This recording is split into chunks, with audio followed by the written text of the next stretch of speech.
दोस्तों, महाभारत के हर कैरेक्टर ने हम सबको इतना ज़्यादा इन्फ्लुएंस किया, हमारी सोचने की शक्ति पे इतना ज़्यादा प्रभाव डाला कि किसी न किसी तरीके से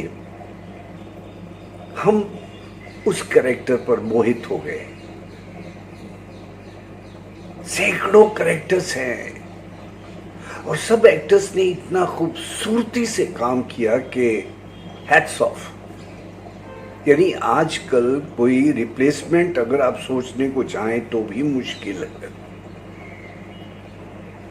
उन्हीं में से एक जिसने बहुत ही खूबसूरती से ये अपने पात्र, और एक नहीं बल्कि दो पात्र निभाए, आज मैं आपके सामने उनको लाना चाहूँगा जो कि super duper character artist of Punjab films.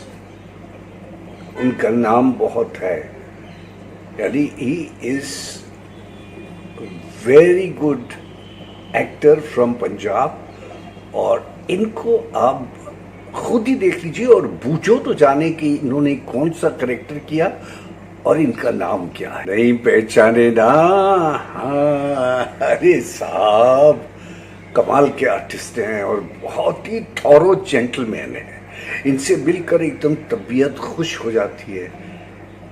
ऐसे लगता है कोई वाकई में थॉरो जेंटलमैन सामने आपके खड़ा है और जिसको अनायास दिल करता है कि हाथ जोड़ के अभिनंदन करें इनका। इन्हीं के मुंह से आप इनकी इंट्रोडक्शन सुन लीजिए, तब आपको समझ आएगा कि ये कौन है। दोस्तों, मैं हूं तुम्हारा शिवेंद्र महल। आज भी वो महाभारत के दिन याद आते हैं। महाभारत वाकई सीरियल तो बहुत बने हैं, आगे भी बनते रहेंगे, मगर महाभारत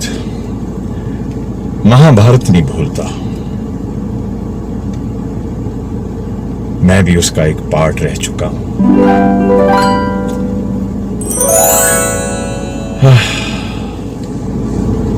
हाल ही में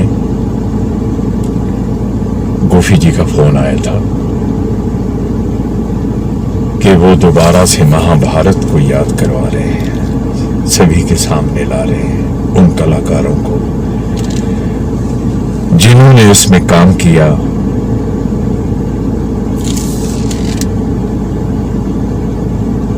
तो मैं उस वक्त क्लीन शेव था। बड़ी पुरानी बात हो गई, 90s के दौर की बात है। हमारा भी स्ट्रगल चल रहा था, पर जब भी इसकी कास्टिंग हुई उस दौर में मैं शायद आउट ऑफ स्टेशन था या क्या हुआ मुझे ध्यान नहीं, लेकिन बाद में पता चला, सुनने में आया कि मोस्टली मेन कास्टिंग हो चुकी है। तो हमने भी फिर कोशिश छोड़ दी, उधर गए ही नहीं। लेकिन मेरे 2-3 मित्र उसमें काम कर रहे थे उस वक्त। एक ऋषभ शुक्ला शांतनु का रोल कर रहे थे और दूसरे थे विष्णु शर्मा। हमारे एक मित्र विष्णु शर्मा, जिन्हें आप अच्छी तरह से जानते हैं, वही हमारे वासुदेव और डबिंग के इंचार्ज। उन्होंने एक बार बातों में रवि चोपड़ा साहब से ये जिक्र किया, इनके बारे में जिक्र किया। और जब एक खास रोल की मुझे ज़रूरत पड़ी और मैं रवि साहब के पास गया, तो मैंने कहा साहब ये रोल में ये कुछ आर्टिस्ट आपके पास लाया। तो रवि साहब ने कहा नहीं ठहर जा, मैं एक ख़ास आदमी को फ़ोन करता हूँ। और रवि साहब ने फ़ोन मिलाया और बात की। मैंने प्रॉमिस किया था ना एक, कि मैं तुझे एक रोल दूंगा, सो तू कल आ जा। क्या कर रहा? मैं कहा जी शूटिंग कर रहा हूँ, दिल्ली में एक फिल्म की शूटिंग है। अच्छा तू कल आ जा, मैं इधर से अपने प्रोडक्शन वालों को बोलता हूँ, तेरे को एयर की टिकट आने जाने की देंगे, तेरा एक लुक टेस्ट करना है यहाँ पे, कॉस्ट्यूम वगैरह यूज़ कर। मैंने कहा जी ठीक है। मैं नेक्स्ट डे कोई दोपहर के टाइम में कोई शूट वो था, और मैंने कहा मैं एयरपोर्ट पहुंच गया, बॉम्बे एयरपोर्ट दिल्ली से, और वहाँ पे गाड़ी लेने के लिए आ गई थी, और फोर्स सीधा मुझे लेकर के फिल्म सिटी चल पड़ी। वहाँ पे चमन मेकअप मैन, मुझे आज भी याद है, चमन बहुत ही, मैं गाना बनाया हुआ था चमन के फूल, मैंने कहा चमन पे गाना है कि बड़ा छेड़ा करते थे हम उसे, बहुत प्यारा, क्योंकि वैसे तो सभी एक से एक बढ़ के थे। उसने मेरा मेकअप किया। मेकअप क्या किया उसने, मेरे बदन के सारे बाल उतार दिए, और मूछें थी, मैं बारीक बारीक मूछें रखा करता था उस वक्त, बाकी तो मैं क्लीन शेव था, और वो भी निकाल दी, और मुझे गेटअप दिया लॉर्ड शिवा का, शिव जी का। और देखने के बाद मुझे खुद, गले में एक नकली जैसा सांप था उनके पास पड़ा हुआ, वो गले में डाल दिया। तो वो रवि जी कहीं ऑफिस में थे बैठे हुए, तो उनको बुला करके लाया, तो आकर के देखा मुझे, बोलो ओके डन, ओके फाइन। तो मैंने ये भी नहीं पूछा कि रवि जी ये कितना बड़ा रोल है, कितना लंबा रोल है। मैंने सोचा ये भी काफ़ी होगा, हालांकि ज़्यादा नहीं, उसके 4-5 एपिसोड ही हुए थे मेरा, जहाँ तक मुझे याद है। खैर, लेकिन एक उन्होंने अपना वादा पूरा ज़रूर किया था, और मुझे बहुत अच्छा लगा। हम सभी कुछ जानते हैं, फिर भी जब भी कोई भक्त हमसे कुछ कहता है तो हमें बड़ा आनंद मिलता है कि भक्त ने हमें अपना जाना। मांगो, क्या चाहिए तुम्हें? हे ईश्वर, मुझे मानवात्म सम्मान और पांडवों की रक्षा के लिए पाशुपतास्त्र चाहिए। ये पाशुपत अस्त्र लो और स्वर्ग की ओर प्रस्थान करो, जहां इंद्र की कृपा से तुम्हें सारे दिव्यास्त्र प्राप्त होंगे।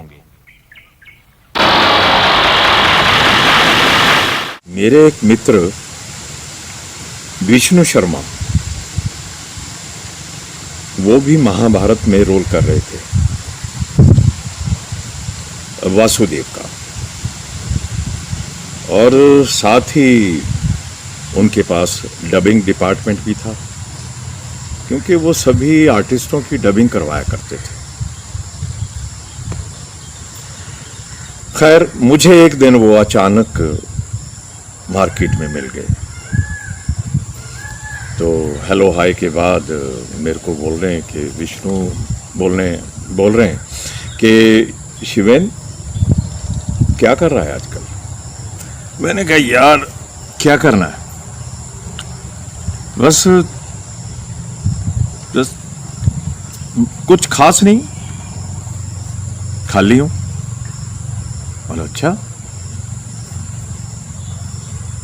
तू महाभारत में काम करेगा? मैंने हंस के कहा, मैंने कहा यार उसकी तो कास्टिंग हो चुकी है, और मेरा ख्याल है कोई रोल नहीं रहा उसमें जो मैं करूं। कहते खैर चल मेरे साथ, तुझे मैं गोफी जी से मिलवाता हूं। तो खैर गोफी जी को कौन नहीं जानता था, गोफी पेंटल जी पूरा वो, ही वॉज कास्टिंग डिजाइनर। तो हम चले गए BR चोपड़ा जी के ऑफिस में। तो थोड़ा सा ऊपर फर्स्ट फ्लोर जैसे में जाकर के उनका एक केबिन था, केबिन में बैठे हुए गोफी जी हेलो हाय के बाद तो मेरे को मिलवाया। विष्णु ने मिलवाया, कहते हैं कि ये शिवेंद्र है, ऐसे ऐसे। खैर उन्होंने, बोलो बैठो, क्या पियोगे, चाय पियोगे? तो उन्होंने चाय का ऑर्डर दिया। तो गुरशीत जी, वो कास्टिंग होगी क्या? विष्णु पूछने लगे उनसे। यार वो चल रहा है अभी, बस कुछ देखे हैं लेकिन बात कुछ सेटिस्फेक्शन नहीं हुई। हाँ, एक रोल के लिए मैं बहुत ही डिस्टर्ब था। मुझे खास जो दिल डॉल और व्यक्तित्व चाहिए था वो मिल नहीं रहा था। तो मैं सोच में डूबा हुआ था कि एक दिन विष्णु शर्मा आए। उन्होंने जब इंट्रोड्यूस इनसे कराया, हालांकि मैं मिल चुका था पहले, काम भी कर चुके थे एज शंकर भगवान। तो मेरा माथा ठनका कि शंकर भगवान और ये करेक्टर, यानी परशुराम, गुरुदेव परशुराम का करेक्टर बिल्कुल अलग अलग है, लेकिन ये पर्सनैलिटी एकदम 100% सटीक है उसके लिए। तो मेरा माथा ठनका और मैंने इनको फिर ये सेकंड रोल जो है ये ऑफर किया।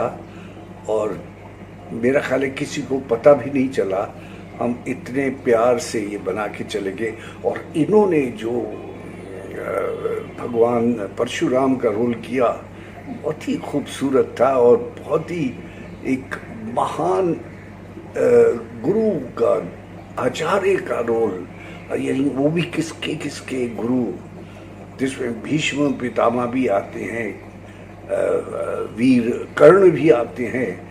ऐसे लोगों का गुरु, महान गुरु ही हो सकता है। वो रोल फिर इन्होंने निभाया और बहुत ही खूबसूरती से निभाया। मतलब थैंक गॉड, मैं ये कहूँगा कि मेरी एज ए कास्टिंग डायरेक्टर इज्जत भी बच गई, क्योंकि जो इन्होंने इंसाफ किया उस रोल के साथ वो आप सब जान। रवि जी को मैंने अक्सर देखा है, वैसे बड़े हंसमुख। बात तो मोस्टली, क्योंकि हिंदी सीरियल था, हिंदी में ही बात होती थी, वो कभी कभी बीइंग ए पंजाबी में भी बात करते थे, तो बड़ा अच्छा लगा था। मैंने एक बार पूछा भी, मैंने कहा रवि जी आप पंजाबी घर में भी बोलते हो? तो कहते हाँ, क्यों नहीं, हम यार पंजाबी हैं और पापा जी मोस्टली हमसे पंजाबी में बात करते हैं, तो फिर जवाब देना पड़ता है। मैंने कहा अच्छा अच्छा अच्छा। खैर एक दिन अचानक क्या हुआ कि कुछ ज़्यादा खाना नहीं खाते थे, उनकी जो खुराक थी वो लिमिटेड थी, बाकी अपने अपने हिसाब से खाते थे, खूब खाते थे। तो वो क्या है कि एक दिन किसी का वो कागज़ पेंसिल लेकर के वो नंबर नोट करके बोलने लगे उसे। तो जैसे जैसे वो शुरू हुआ काम, खाना खा कर के सभी नज़दीक नज़दीक आने लगे, मैं भी चला गया। तो बाद में मुझे ध्यान आया कि वो न्यूमरोलॉजी के बारे में बात कर रहे हैं, न्यूमरोलॉजी में शौक था उनको, तो उसके नंबर नोट करने, उन्होंने कोई डेट ऑफ बर्थ वगैरह, क्या है तेरा डेट ऑफ बर्थ, नाम का क्या है, क्या नाम की स्पेलिंग क्या है। ऐसे आपको मज़ेदार मतलब किस्सा सुनाऊं कि मेरा जो मैंने अपने शिवेंद्र RA लगाया ना लास्ट में, तो ये रवि जी ने लगवाया था। ये मैं आज बता रहा हूँ, क्योंकि पहले मैं शिवेंद्र ER लिखता था, SHIVENDER। तो उन्होंने न्यूमरोलॉजी के हिसाब से लगाया कि तेरा डेट ऑफ बर्थ 5 है और तेरी जो डेस्टिनी बनती है वो 8। अगर तू एक A लगा देगा, E निकाल दे, तो तेरा जो टोटल तेरे डेट ऑफ बर्थ का है वो साथ में मैच कर जाएगा तेरे नाम के साथ। तो और जब भी लिखो तो लिखते रहना अपने स्पेलिंग ये वो वगैरह वगैरह, बार बार लिखो, कहता फिर क्या यूज टू हो जाएंगे। और उसमें भी कुछ आई डोंट नो, और मैंने वो किया। खैर वक्त निकला तो मुझे महसूस हुआ कि शायद उस चीज़ से फ़ायदा हुआ है या वट एवर।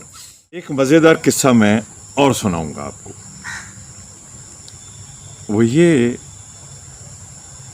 कि जैसे ही एक दो शेड्यूल खत्म होते थे शूटिंग के, तो रंगारंग प्रोग्राम हो जाता था। आई मीन पार्टियां हो जाती थी, कभी फिल्म सिटी में, और ज़्यादातर रवि जी के बंगले पे होती थी। सभी की फैमिलीज आती थी, सभी एक दूसरे से इंट्रोड्यूस करते थे, बड़े मज़े से रहते थे, और डांस होता था। और इस तरह से होता था कि जैसे कि हम शूटिंग नहीं, हम किसी वैसे ही किसी ऐसे माहौल पे कहीं पिकनिक पे बाहर गए हुए हैं। सो हंसते खेलते रहना सारी रात, पार्टी चलती रहती थी। और सच्ची मज़ेदार कि हम तो एक दो ड्रिंक ले लेते थे। रवि जी को मैंने ड्रिंक लेते हुए नहीं देखा। मेरा ख्याल है वो नॉन वेज भी नहीं खाते थे। सो फिर क्या है कि बड़ी इंटरेस्टिंग बात है कि जब भी ये महाभारत की शूटिंग शुरू हुई थी, तो एक दो के पास गाड़ियां थीं, जैसे भीष्म जो मुकेश जी थे, मुकेश खन्ना के पास गाड़ी थी, और या परवीन के पास मर्सिडीज थी जो भीम का रोल कर रहे थे। बाकी तो सब मोस्टली ऑटो में या टैक्सी में आते थे।